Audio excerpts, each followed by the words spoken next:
अलख निरंजन। प्रिय दोस्तों, मैं आपका प्रिय दोस्त धर्मेंद्रनाथ आप सभी के अपने चहेते यूट्यूब चैनल में आप सभी लोगों का हार्दिक स्वागत करता हूं। प्रिय दोस्तों, आज हम बहुत ही महत्वपूर्ण जानकारी लेकर के आए हैं और वो महत्वपूर्ण जानकारी आप लोगों के सामने शेयर करेंगे। खुद आप आश्चर्यचकित हो जाएंगे। प्रिय दोस्तों, हिंदू मान्यताओं के अनुसार दुर्गा पूजा के लिए माता दुर्गा की जो मूर्ति बनाई जाती है उसके लिए 4 चीज़ें बहुत ज़रूरी होती है। पहली है गंगा तट की मिट्टी, दूसरी गौमूत्र और उनका गोबर और वैशाल्य की मिट्टी या किसी भी ऐसे स्थान की मिट्टी जहां जाना निषेध हो। जानकर आप लोग सभी आश्चर्यचकित होंगे। इन सभी को मिलाकर बनाई गई मूर्ति ही पूर्ण मानी जाती है। ये रस्म कई वर्षों से चली आ रही है।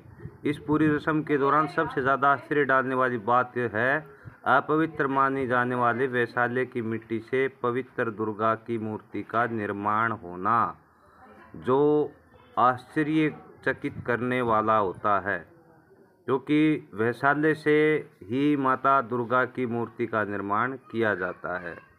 तो आप सभी इसमें जो मूर्ति बनाने वाला होता है वो बाहर जाकर वेश्याओं से उनके आंगन की मिट्टी भीख में मांगता है और मिट्टी के बिना मूर्ति निर्माण अधूरा है। इसलिए मूर्तिकार तब तक मिट्टी को भीख स्वरूप मांगता है जब तक कि उसे मिट्टी मिल न जाए।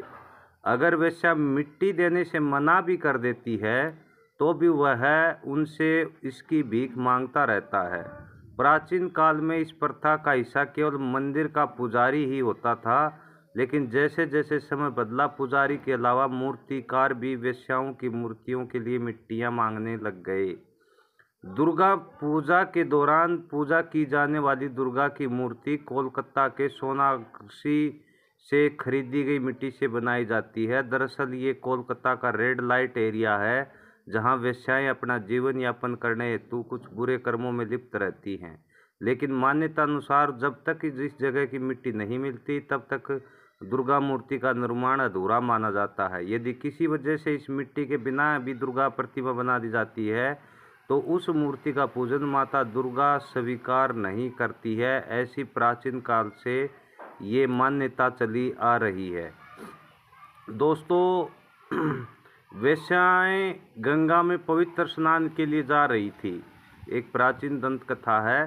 तभी उन्होंने नदी के किनारे बैठे कोडी को देखा जो लोगों से उसे गंगा में डुबकी लगाने में मदद करने के लिए कह रहा था। हालांकि किसी भी राहगीर ने उसके अनुरोध पर ध्यान नहीं दिया और वहाँ पर कुछ वेश्याएं थी। ये वेश्याएं थी जिन्होंने अनंत उसे गंगा में स्नान करने में मदद की।